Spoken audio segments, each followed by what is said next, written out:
Well, welcome to the GuavaVet Find Remarkable vlog.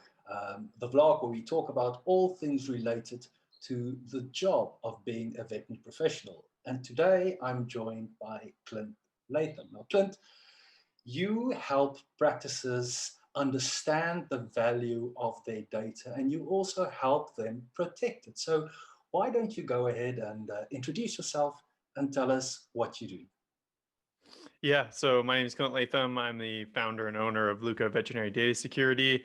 And yeah, you kind of hit the nail on the head. You stole the words out of my mouth. We help veterinarians realize the value of their data and then help them take the necessary steps to protect it.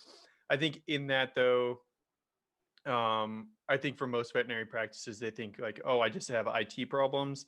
And so really, if you look at most IT problems in a hospital, if you start with that foundation where you're protecting yourself and you're looking at the necessary steps to make sure that your data, it's the CIA model, not like the Central Intelligence Agency, but it's confidentiality, integrity, and availability are the three things we need to look at. So if we look at those three pillars and we implement steps in your practice to make sure those are always working, it kind of shores up the rest of the issues that you should be having, and it helps to keep your IT costs under control.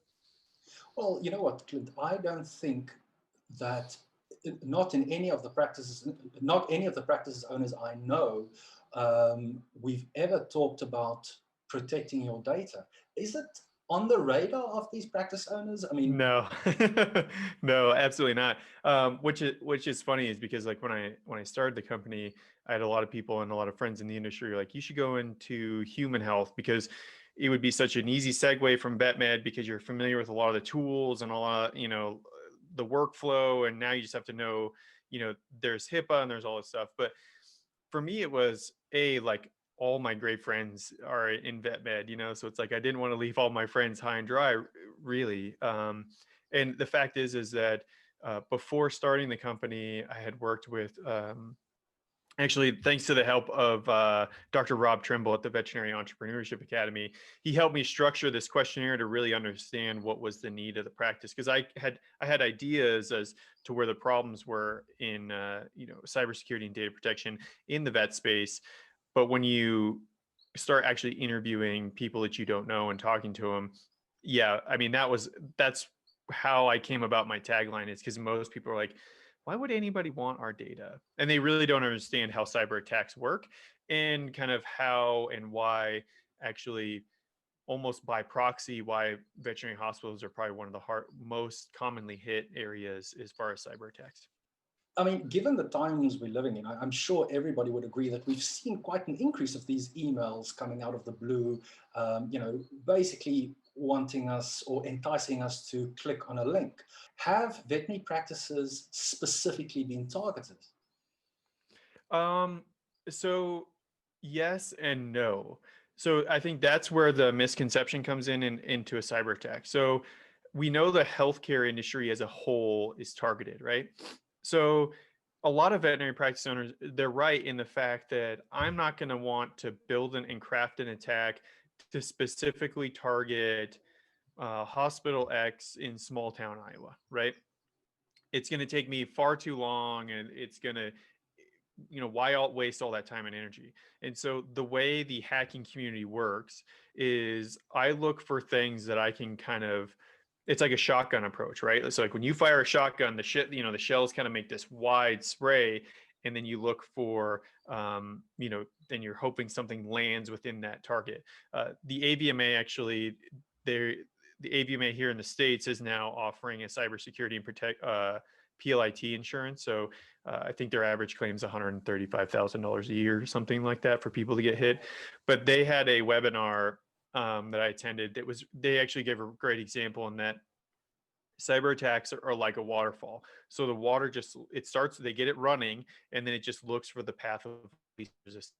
So the reason I say it, to kind of now double back, the reason I said yes and no is that the healthcare industry is really targeted because we know that the healthcare industry has really old and aging equipment generally, right? When was the last time you went to your doctor and they still have a Windows 7 computer there in the exam room, right? Well, I must say, just sorry to interrupt you, but knowing with GuavaVet, we we don't really support in ABC Retreat, but we don't really support the older Microsoft platforms anymore. And I was just blown away by how many practices still work on old Microsoft platforms. Yeah. Oh, I mean, I've gone into practices that are still running Windows XP, which was retired in the early 2000s. So, so you take that, so they know that and the reason that that is a problem is that it's no longer supported. So when I look at putting in a security platform for a hospital, it has to be a layered approach, right? And one of those layers, one of the key approaches, is constantly updating the underlying operating system and the software that resides in it.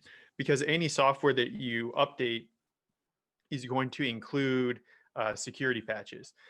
So so now as a hacker, I know that a lot of times these hospitals, they don't have a firewall in place. They just have like a general Comcast modem. They have aging equipment. They don't really update regularly, and they don't think that they're a target.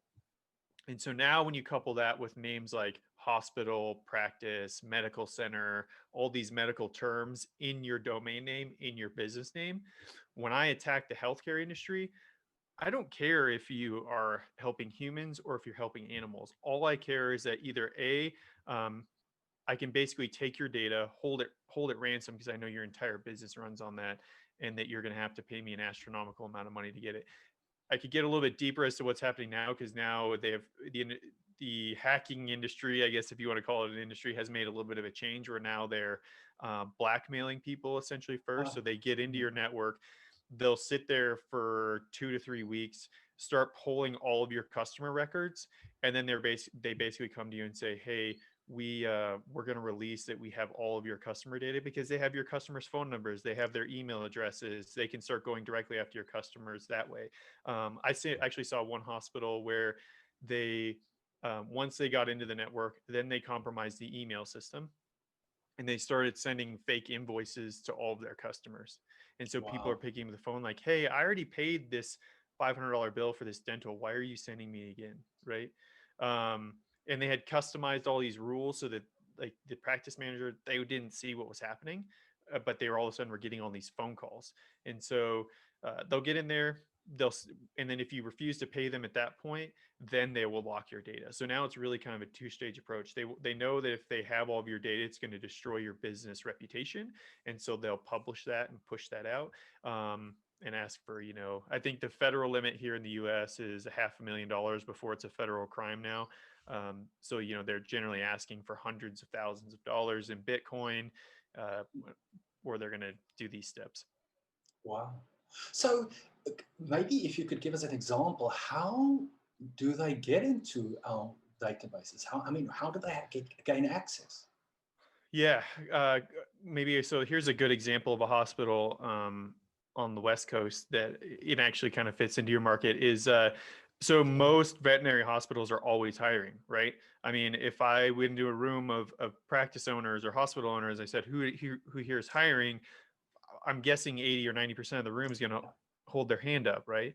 So, so with that being said, they constantly have ads out there, right? They constantly have ads on I think like Craigslist is global, but like Craigslist here in the States, where they're constantly publishing ads. And so one example is, somebody quote unquote applied for the vet tech position, and they didn't know how to they just downloaded the resume, they went to open it, and at that moment, boom, it just attacked their entire system. So really, it wasn't actually a resume, it was a executable that then ran on their network and kind of encrypted their entire network. And so that's just one way, right? That's one way to get in. The other way, what we talked about a little bit, is through email phishing campaigns. That's the easiest, and unfortunately the easiest in the vet space, because people in this industry are so trusting and so empathetic that they see an email that looks pretty legit, and next thing they know, they click on it. That person on the other end because again, they sent this email out to hundreds of thousands of healthcare professionals, and you just happen to be get hit, and so they'll start a conversation with you, and then they'll start to do what we call social engineering, to start to figure out what your email password was, or to get you to click on a link to say, "Hey, I just need you to look at this file. Hey, my other vet sent me these health records. Can you, here's a link for you to open it and check it out. And so a lot of times that link will then require you to like enter your Office 365 password in order to see the file. And then it's just like a random picture of a dog. And so you don't think anything. And meanwhile, now they have access to your email account. They start gaining more information. They figure out ways to get on your, I mean, it's really endless. And that's why you really have to take a kind of layered approach to how you protect your practice, because there's not just one way in. Oh, and you know what? It's interesting, Clint, because we are busy people, and it is true. You know, you have busy people who would want to respond to emails because we want to take care of our patients, we want to take care of our clients, and unknowingly you open this, and the next thing you know, you're in trouble. So let's talk a little bit about social media now. I know, given that most veterinary practices are desperate to get people to come and add to their teams, and also probably those who are out there considering maybe moving on to their next professional home, especially now this time of year where we see an increase in folks contemplating their futures. Is there something that we need to just be careful of, just take care when we use social media platforms with regards to advertising jobs and maybe applying for those as well? Yeah. So when it comes to advertising, if you look at the way that, let's just use Facebook as an example, the way it's structured is you have to have a personal account tied to a business account in order to make an advertisement. So the thing you have to understand is that when you now tie your personal life into your business life, you have to be insanely careful about what you are posting now on your personal account, because that, I could probably go on and search most people. Like, I don't have a Facebook account, but if I did, I could log in and then I could search for, Aubrey. I could look you up, and then I could just start looking. Actually, so interesting story. There was and how this led to the NSA here in the United States essentially arresting one of the world's largest black market internet drug traffickers. Could you just tell us what the NSA is? Oh, the National Security Agency here in the U.S. So it is the United States internal hacking organization, right? So there was a guy that was based out of the UK, and there's all these underground black market drug markets, right? Because it's far easier. You can reach far more customers on the internet than you can just standing on the street corner now. Yeah. And they had essentially figured out what his first name was. And I could get into the details, but that's for another episode. So we'll just say they were able to figure out what his first name was by a mistake he had made linking to some accounts. The first thing they did is they went to Facebook. And they went on a Facebook and they looked him up. And what they did is they just started watching him, right? And they just started watching his account. And then I think they even had saw on a couple posts that somebody knew somebody. So they friend requested one of his friends, which then, created some trust. And then they created this like essentially catfish account, right? And they friend requested him. So they're watching everything that he's doing. And then they saw that he was going to be flying from France to Florida for a beard growing competition, right? So they're like, oh, he's coming to the US on this date. So the FBI then flies to Florida. They wait. He gets off the plane. And again, he made a mistake, but they said, hey, we have word. They pulled him in the room. Like, hey, we're just checking random people on this flight because we got word that there is a child trafficking and child pornography person of interest on here. So we just need to look through your laptop, right? At that point, he shouldn't have had anything on the laptop and bring it into another country. That was his first mistake. B, he gave him the password. So he gives like, yeah, sure, check it out. Knowing that has nothing to do with child trafficking. Of course. They log into his laptop, and sure enough, they saw all of his Bitcoin accounts. They saw his logins for all of these black market drug accounts. So the moral of that story is that there is so much I can figure out about you on your personal Facebook account. And if you're now advertising to potential employees, they are going to look at that account, right? They are going to look at what you're doing, what you're saying. They're going to get an idea of your culture, what your thought process is, how you spend your time, who you're close with, um, all those sorts of things.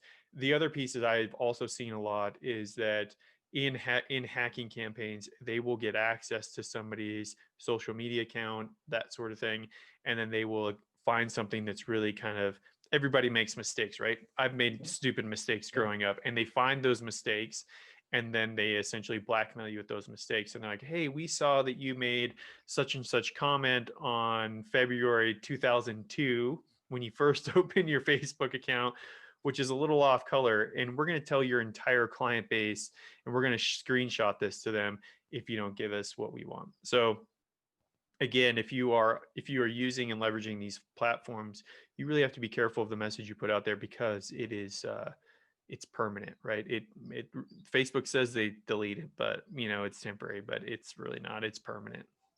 Yeah, and we see quite often these days that many practices, they don't necessarily use Facebook's own jobs platform. They just post in even private groups.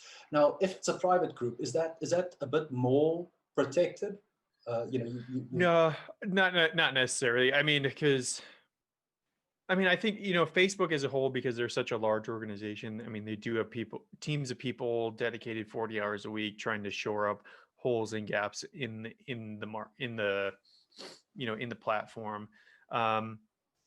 So, is a private group better than a public group? I would say no. If I'm going to be able to get in to a public group, the chances I'm going to be able to get to that private group are probably pretty high. I think, when I did have a Facebook account a number of years ago, like I don't think I was ever denied access to a private group, right? I mean, you put in the answers that the moderator is looking for, and they're going to give you access. So I wouldn't say it's necessarily safer.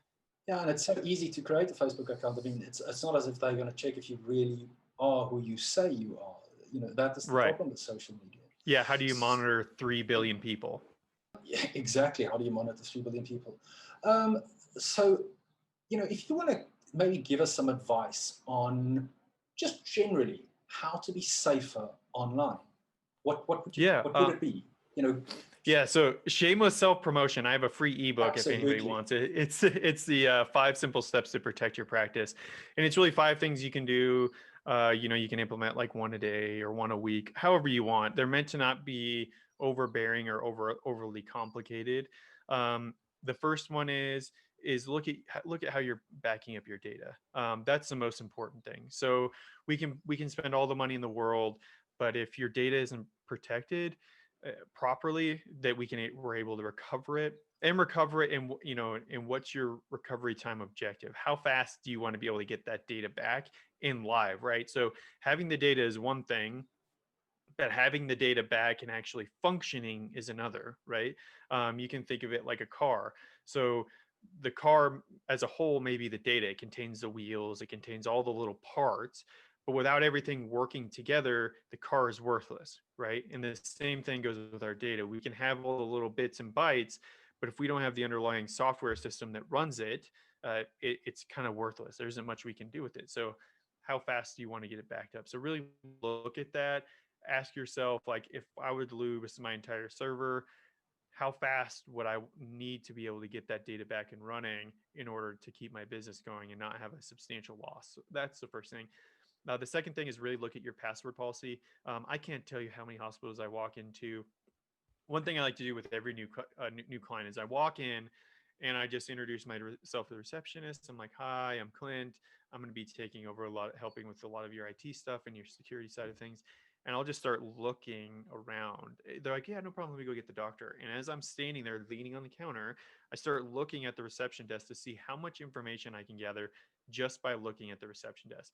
I've been able to get, again, not that I've done anything with them, but just brought these examples to the practice owner, checking account information, phone number, passwords for the computers, passwords for Avamar, Cornerstone, Infinity, you name it. I mean, all this stuff is just laid out on sticky notes, or it's, we leave our bank stamp over here. So that's the first thing, is really how are you managing your passwords? and get some sort of password manager would be kind of my the next thing, something that actually creates and monitors all your password accounts. My favorite is like 1Password.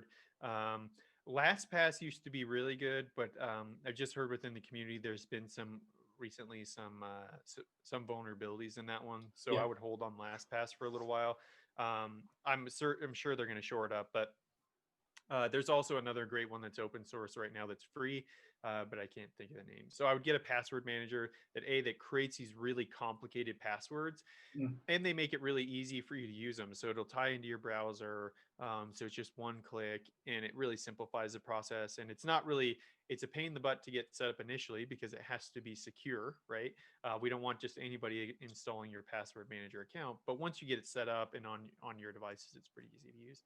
The third thing is, like we talked about earlier, is just updating, right? Update, and update again. That includes your cell phone, any IoT devices, which would mean our Internet of Things. So if you Yeah. have a smart thermostat, in your hospital, anything that can be updated, update it, because that's going to include security patches. And there's a lot of a thing we call drive-by download. So if I'm touching the internet, I may get a bad ad. A great example is the New York Times got a series of ads because the New York Times doesn't handle their advertising directly, and they work with all these different advertising brokers. So a broker had published a bunch of bad ads on their site, and they say that because how many I think the New York Times has 20 or 30 million subscribers, maybe more. They have lots, in the millions, and I think in a matter of 5 minutes, over 250,000 people had been attacked Wow. from the time that those ads went live. So it doesn't, getting hacked doesn't mean that you were on a bad website. You could have been on the New York Times, which was compromised, and you didn't know, they didn't know, and now you're compromised. So yeah, always update but if you're updated, then you likely weren't one of the people that got attacked because they were looking for a vulnerability in an older version of Windows 10. And then the fourth thing, always train your staff.